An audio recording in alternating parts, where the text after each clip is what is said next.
Good morning and welcome to the Morning Scoop for Tuesday, August 10th. This is your daily Buckeye fix. I'm Tom Orr. The Minnesota game is in 23 days. The game against Michigan in 109 days. Week 2 of Ohio State's fall practices got underway yesterday at the Woody Hayes Athletic Center. And Tuesday morning, Tony Gerderman and I will be back out here to watch more of the Buckeyes practices. Yesterday, we had a chance to talk to Ryan Day for about half an hour. There was a lot of interesting stuff to take away from that. We got some great feedback on the show with the interview clips that ran over the weekend, so we'll do another one of those today. We will be back to a normal interview format tomorrow, so don't worry if you prefer that. This is not going to be a constant thing, but Day had a lot of interesting information that you guys might like, so we're going to try one of these again. The first piece of information was about the offensive line. It is something that Kirk Barton and I actually talked about on yesterday's show, so you knew about that, possibly before some members of the media knew about it, because the possibility of DeJuan Jones maybe sliding at right tackle, with Nick Petit-frere sliding over to left tackle, Thayer Munford kicking inside to guard. We talked about all this on yesterday's show. And, while Day didn't go into a ton of detail on Monday, it does sound like that is something that they are absolutely looking at doing right now. We've moved around a little bit. We're trying to find the best five on the field at once. It's just kind of always the goal.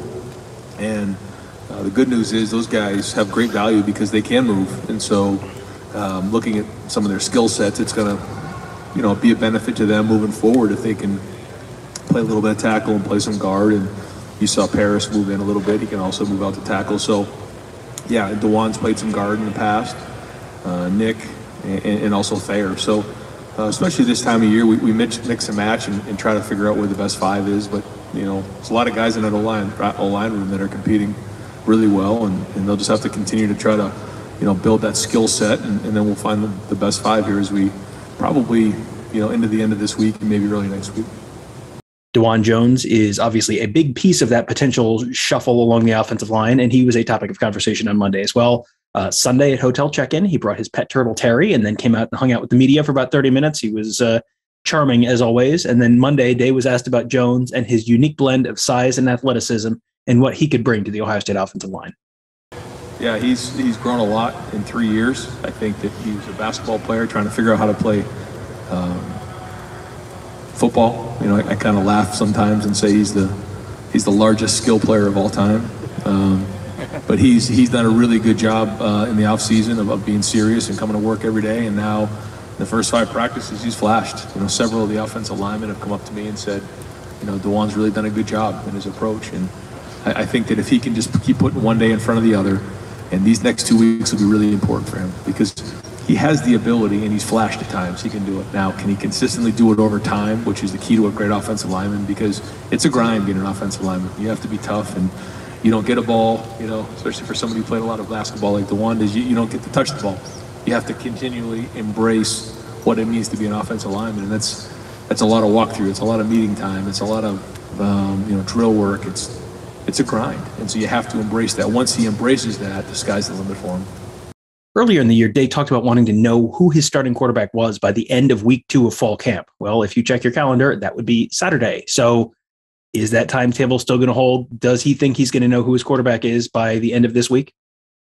No, I think after this week, we're going to have a really good feel. I think that Wednesday will be a big day. Saturday will be a big day, and we'll take Sunday off and come up for air. And at that point, I think we'll have a pretty good feel. I think that, maybe it'll take another week after that, but we'll see. I mean, now that we're, like you said, we're kind of getting into, I guess, practice 5, but, again, at 20 practices now when you include the spring. So it's a pretty good body of work that we're putting together day after day. We'll be ready next week, I don't know, but it'll be pretty close to that timetable. Buckeye Scoop Beat reporter Tony Gerderman asked Day a great question about the pressure involved in being the starting quarterback at Ohio State and how they're trying to prepare those potential starters for that pressure throughout fall camp without the actual stadium full of people, opponent on the other side of the field. How do you do that? How do you actually prepare those quarterbacks for the pressures they're going to face on a Saturday in Ohio Stadium?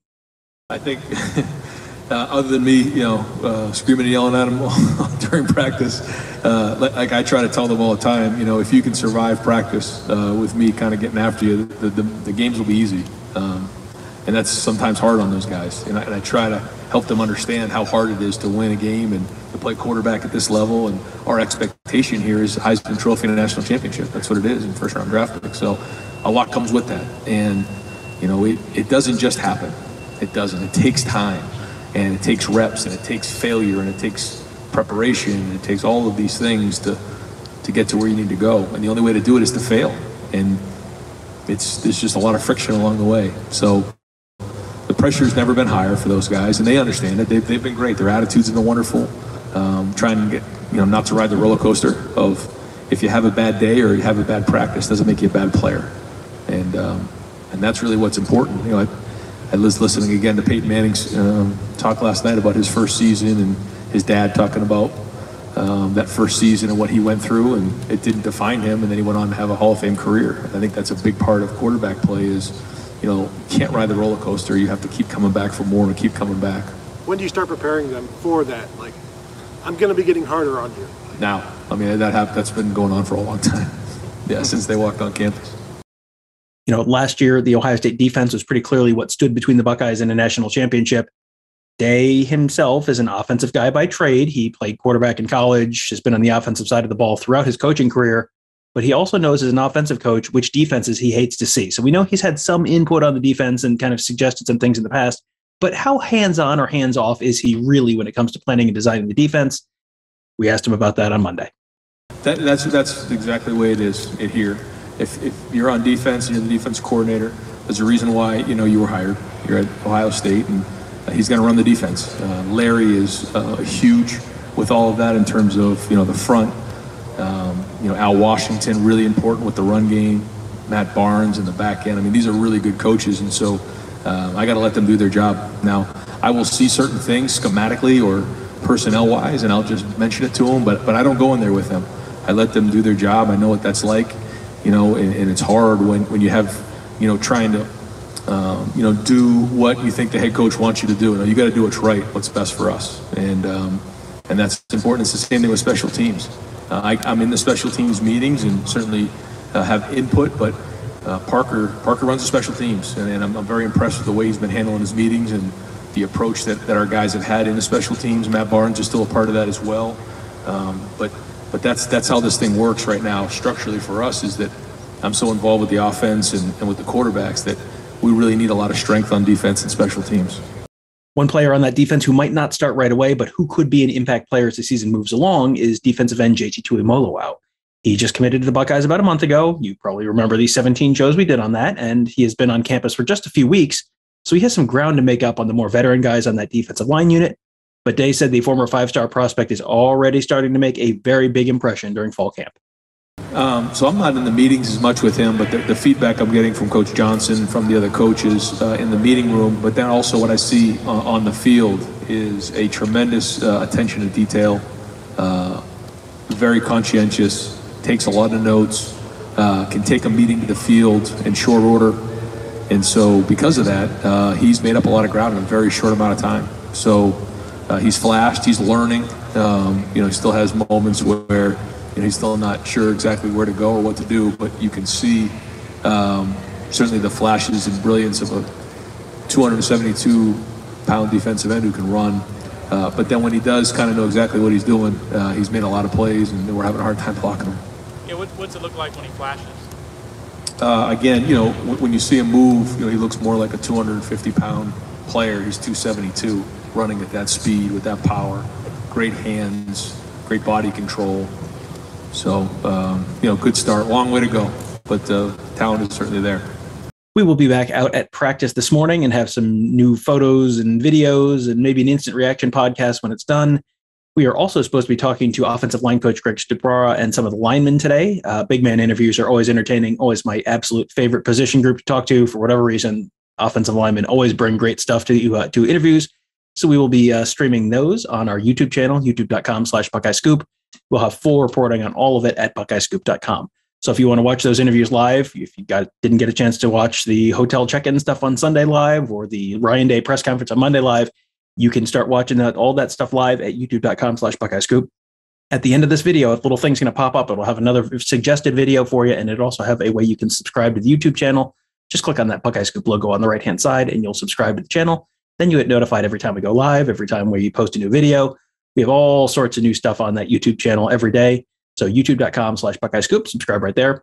Also, if you want to know the stuff before Ryan Day says it, before everyone else finds out, if you want to know what's actually going on inside Ohio State football, the best place to do that is buckeyescoop.com. We had another huge week of insider nuggets from Kirk and Nevada and our whole team of insiders.